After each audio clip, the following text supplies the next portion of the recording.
सभी को मैत्रीपूर्ण नमो बुद्धाय, जय भीम। दी Buddhist research centre YouTube channel के देखने वाले सभी दर्शकों को मेरा नमो बुद्धाय। दुनिया के सबसे पहले वैज्ञानिक तथागत सम्यक संबुद्ध, इनको मेरा त्रिवार वंदन। भगवान बुद्ध ने 5 सील क्यों दिए हैं, इसके बारे में आज हम चर्चा करने वाले हैं। तो साथियों, आर्य की शासन प्रणाली में बुद्ध पूर्व काल में क्या स्थिति थी, हम पिछले बार हम लोगों ने देखे हैं। तो आज हम कुछ क्या स्थिति थी थोड़ा अवलोकन करेंगे। जब आर्य की शासन प्रणाली में बड़े पैमाने पर जुगार चलते थे, जुगार खेलने के लिए बड़े बड़े पंडाल भी डाले जाते थे। जो जुगार खेलने के लिए समाज के अंदर के जो विद्वान लोग थे उनको आमंत्रित किया जाता था। राजे लोग रात रात वो जुगार खेलते थे। जुगार में धन, जमीन, जायदाद, संपत्ति, बच्चे, परिवार के कभी कभी औरत को भी दांव पर लगाते थे, हारे भी जाते थे। कई ऐसे उदाहरण आपको मिल सकता है। उस जुगार में सूरा और सोमरस ये दोनों पिए जाते थे। सूरा यह नशीली चीज़ें थी, वो आम जनता के लिए थी, और सोमरस यह उच्च वर्णीय ब्राह्मणों के लिए था। और सोमरस बनाने का तरीका ब्राह्मणों को ही पता था।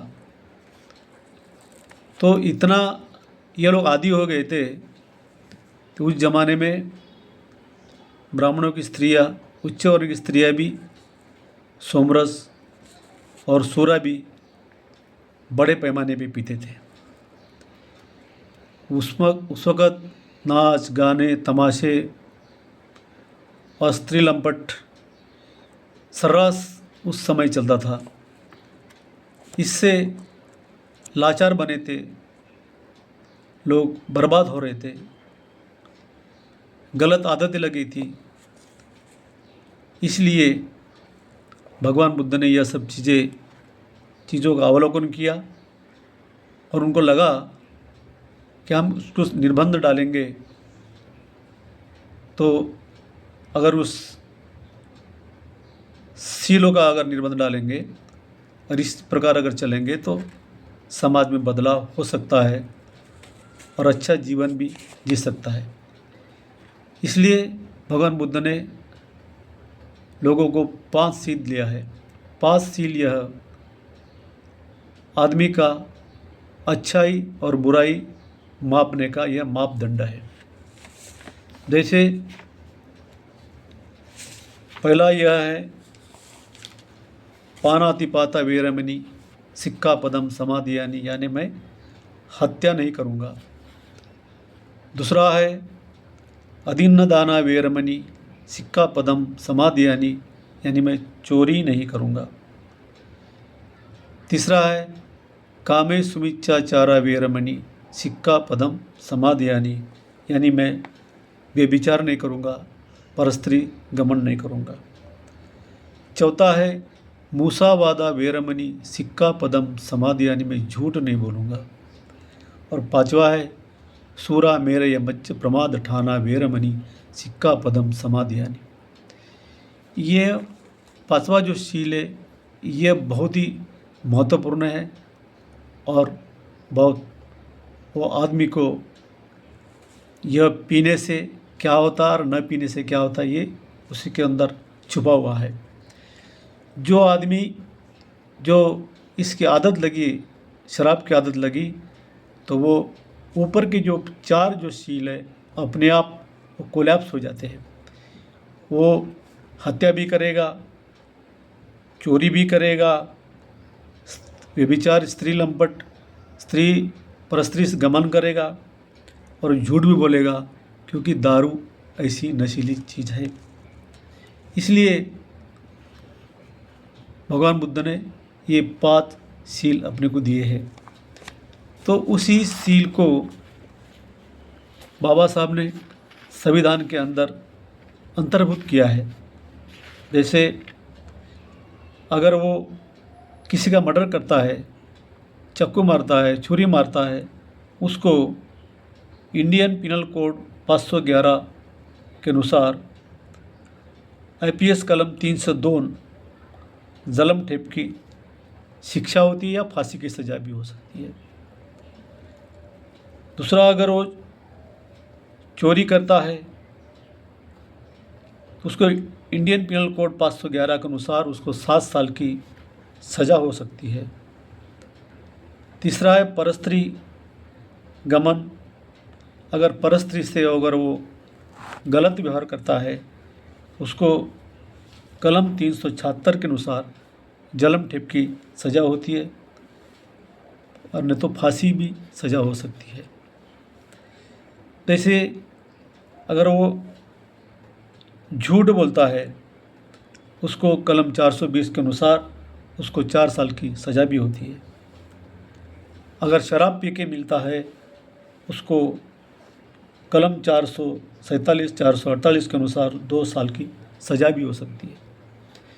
यह इतना महत्वपूर्ण जो सील जो है 2500 साल तथागत भगवान बुद्ध ने मानव के हित के लिए, सुख के लिए, कल्याण के लिए, जीवन के विकास के लिए वो सील दिया था।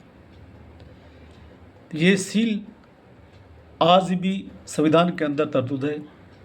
आज कई सारे हम देखते हैं समाज के अंदर लोग दारू पीते हैं, बर्बाद हो रहे, प्रॉपर्टी बेची जा रही, खाने को मुताद है। उनको दारू छोड़ने के लिए 1-1 महीना दारू मुक्त केंद्र में रखा जाता है, फिर भी उनकी दारू छूटती नहीं है और बर्बाद हो रहे। कई लोग तो औरतें भी चले जा रही दारू, क्योंकि दारू पी पी के बर्बाद हो रहा। ऐसी खतरनाक ऐसी शराब है जो शराब को हम छोड़ नहीं पा रहे। जैसी कोई उत्सव हो, घर में अगर बच्चा पैदा हुआ तो भी दारू की पार्टी, नहीं हुआ तो भी पार्टी, अगर कोई शादी ब्याह है तो भी पार्टी दारू की, कोई मेहमान आया तो भी दारू। यानी हम दारू के इतने आदी हो रहे कि दारू यानी हमारा एक महत्वपूर्ण एक अंग बन गया है। तो हमने इसमें सोचना चाहिए, अगर हम सही में बुद्ध के फॉलोअर है, विचारों के, बाबा साहब के विचारों के फॉलोअर है, तो हमें इसके बारे में सोचना चाहिए। दारू के आज बड़े बड़े दुकान जो गौर गरीब जनता है, झोपड़पट्टी उसी एरिया में लगे हुए हैं। जो 100 रुपया कमाता है उसके 75 रुपये दारू में चले जाते हैं। तो क्या ज़िंदगी वो बनाएगा, क्या बच्चों को पढ़ाएगा, क्या बच्चों को सिखाएगा, कैसे डेवलप होगा।